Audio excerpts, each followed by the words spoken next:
बातमीपत्राच्या सुरुवातीला एक मोठी बातमी. गडचिरोलीच्या इतिहासातील सर्वात मोठी शरणागती राज्याचे मुख्यमंत्री देवेंद्र फडणवीस यांच्या उपस्थितीमध्ये होणार असल्याची माहिती समोर आली आहे. माओवाद्यांचा दुसरा मोठा नेता भूपती याच्यासह तब्बल 60 माओवादी आज विभागीय समितीचे सदस्य असलेले मोठे कॅडर आहेत आणि या घडामोडीमुळे गडचिरोलीमध्ये मुख्यमंत्र्यांसमोर शरणागती ते पत्करणार आहेत. आत्मसमर्पण केलेल्यांमधील 10 माओवादी हे माओवाद्यांच्या जिल्हा जवळपास माओवाद मुक्त झालेला देशातला पहिला जिल्हा ठरलाय. भूपतीच्या आत्मसमर्पणामुळे माओवादी चळवळीला मोठा धक्का बसलाय. माओवाद्यांच्या संघटनेत 40 दशकं माओवादी संघटनेला उंचीवर नेणारा त्यांचा बौद्धिक चेहरा अशी भूपतीची ओळख होती.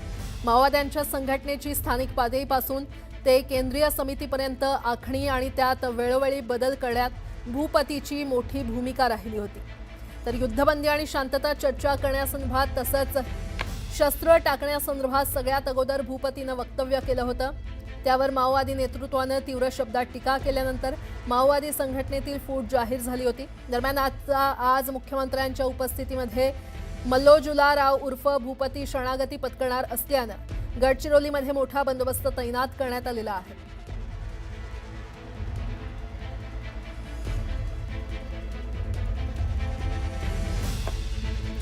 आणि या संदर्भात अधिक माहिती देत आहेत आमचे प्रतिनिधी महेश तिवारी आपल्यासोबत जोडले गेलेले आहेत. महेश, आज मुख्यमंत्र्यांसमोर जहाल माओवादी भूपती शरणागती पत्करणार असल्याचं कळतंय. इतिहासातली ही मोठी शरणागती, काय अपडेट?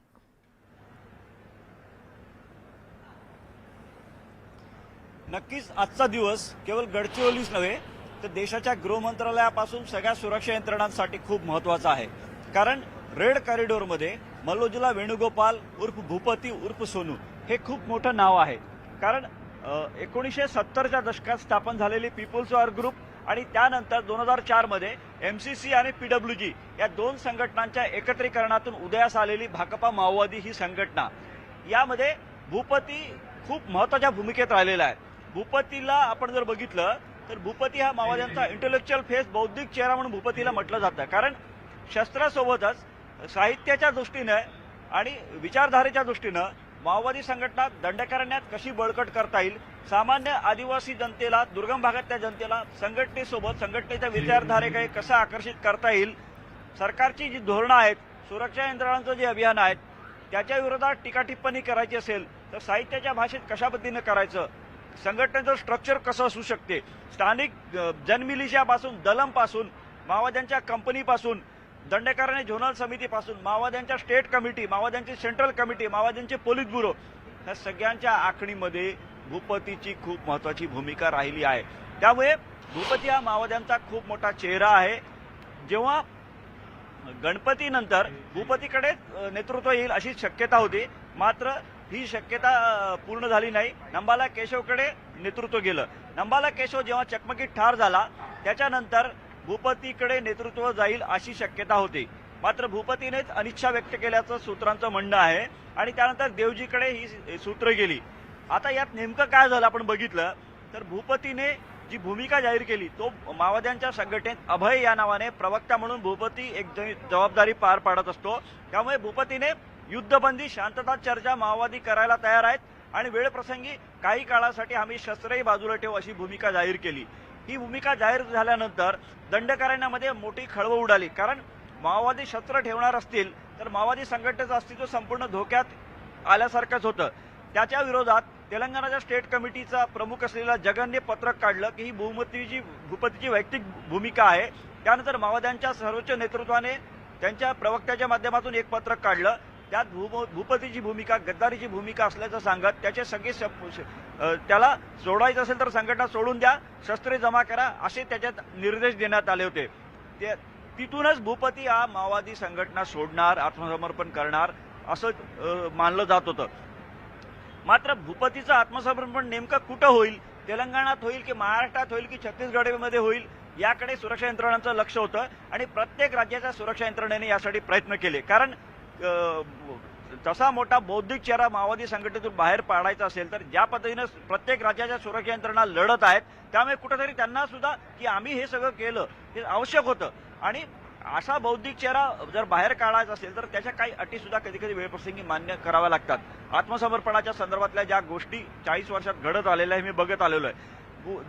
भूपतीने मुख्यमंत्री देवेंद्र फडणवीस यांच्या समक्षच मी आत्मसमर्पण गडचिरोलीत करेन अशी अट टाकली होती. आणि जेव्हा मुख्यमंत्र्यापर्यंत ही गोष्ट गेली तेव्हा माओवादी संघटनेला हादरा देण्यासाठी, माओवादी संघटनेचा जो मेंदू आहे, इंटेलेक्च्युअल फेस आहे, बौद्धिक चेहरा आहे, तो संघटनेतून बाहेर काढण्यासाठी, त्या संघटनेला कमकुवत करण्यासाठी हे आवश्यक असल्याने मुख्यमंत्री देवेंद्र फडणवीस यांनी सुद्धा त्यासाठी होकार दर्शवला आणि गडचिरोली येण्याचं मान्य केलं. आणि त्यातूनच 2 दिवसापूर्वी भूपती आपल्या 60 सहकाऱ्यांसह महाराष्ट्राच्या हद्दीत भामरागड तालुक्याच्या बिनागुंडा फोदेवाडा भागातून रात्री उशिरा दाखल झाला. कडेकोट सुरक्षा बंदोबस्तामध्ये भूपतीला गडचिरोलीत आणण्यात आलं. भूपतीचं आत्मसमर्पण हे खूप मोठं गुप्तपणे झालेलं आहे. सगळ्या गोष्टी घडलेल्या आहेत. 10 दिवसापासून यासाठी सुरू होतं आणि गेल्या 1-1.5 महिन्यापासून यासाठी सुरक्षा यंत्रणांचा वेगवेगळ्या पद्धतीने प्रयत्न सुरू होतं. मात्र गडचिरोली पोलिसांना यात मोठं यश आलेलं आहे आणि मुख्यमंत्री देवेंद्र फडणवीस यांनी स्वतः एक पाऊल पुढे टाकत यासाठी गडचिरोलीत येऊन त्याचं आत्मसमर्पण स्वतःच्या समोर करून घेण्याचं मान्य केलं होतं. आज मुख्यमंत्र्यांनी गडचिरोलीचा यासाठी विशेष दौरा केला, म्हणजे आज नियोजित केला आणि आज आता काही वेळानंतर देवेंद्र फडणवीस या ठिकाणी येणार आहेत आणि त्यांच्या समक्षच भूपतीसह सगळ्या माओवाद्यांचं आत्मसमर्पण होणार आहे. सगळ्यात महत्वाची बाब म्हणजे गडचिरोली माओवाद मुक्त करण्याच्या दिशेने जे प्रयत्न होत होते, 360चे जवान आहेत, पोलीस दलाचे जवान आहेत, अनेक अधिकारी आहेत, 40 वर्षापासून सगळ्यांनी जे प्रयत्न केले, गडचिरोली पोलिसांना किंवा अधिकाऱ्यांना यामध्ये मोठं यश मिळताना पाहायला मिळतंय. महेश, वेळोवेळी तुमच्याकडून अपडेट घेत राहू. तुर्तास धन्यवाद या संपूर्ण माहितीसाठी. पुढच्या बातमीकडे वळूयात. राज ठाकरेंसह महाविकास आघाडीच्या शिष्टमंडळानं काल निवडणूक आयोगाची भेट घेतली होती. दरम्यान निवडणूक आयोगाच्या अधिकाऱ्यांसोबत झालेल्या बैठकीत शिष्टमंडळानं काही परखड सवाल केलेत. कालच्या बैठकीनंतर आजही हे शिष्टमंडळ निवडणूक आयुक्तांची भेट घेणार आहे. महाविकास आघाडीसह मनसे आणि विरोधी पक्षातील नेत्यांचं शिष्टमंडळ सकाळी 11 वाजता मंत्रालय प्रशासकीय इमारत इथे राज्य निवडणूक आयोग आयुक्ताच्या कार्यालयामध्ये बैठकीला जाणार आहे. याच ठिकाणी राज्य निवडणूक अधिकारी एस चोकलिंगम आणि राज्य निवडणूक आयोगाचे आयुक्त दिनेश वाघमारे या शिष्टमंडळासोबत चर्चा करणार आहेत. प्रत्येकाचा अधिकार आहे कुणाला भेटावं कुणाला न भेटावं. डेमोक्रेसीमध्ये, लोकशाहीमध्ये ह्या गोष्टी चालतात आणि जिथं कुठं कंप्लेंट करायची असते ते कंप्लेंट करतात. ज्यांच्यावर जबाबदारी असते त्यांनी त्या कंप्लेंटची नोंद घ्यायची असते आणि त्याच्यातनं पारदर्शक निवडणुका होण्याच्या दृष्टिकोनातनं कुणाच्या शंका कुशंका काही विधायक सूचना असतील तर त्यांना जर योग्य वाटलं, म्हणजे निवडणूक आयोगाला किंवा निवडणूक प्रमुखांना की हे योग्य वाटतात, तर त्यांनी त्याच्यात लक्ष घातलं पाहिजे, कारण त्यांना स्वायत्तता आपण दिलेली आहे. राज ठाकरे आणि उद्धव ठाकरेंनी निवडणुकीला सामोरं जाण्याच्या आधी मैदान तयार करायला सुरुवात केली आहे. त्यासाठी त्यांनी पहिला राजकीय मुद्दा हाती घेतला आणि तो मतदार याद्यांमधल्या घोळाचा. विरोधकांच्या शिष्टमंडळानं काल मुख्य निवडणूक अधिकारी चोकलिंगम यांची भेट घेतली. लोकसभा आणि विधानसभा निवडणुकीत मतदार याद्यांमध्ये घोळ असल्याचा आरोप होत असताना आगामी निवडणुकीच्या पार्श्वभूमीवर अधिकाऱ्यांना जाब विचारला. त्यासोबत निवेदन देत महत्त्वाच्या मागण्या केल्या.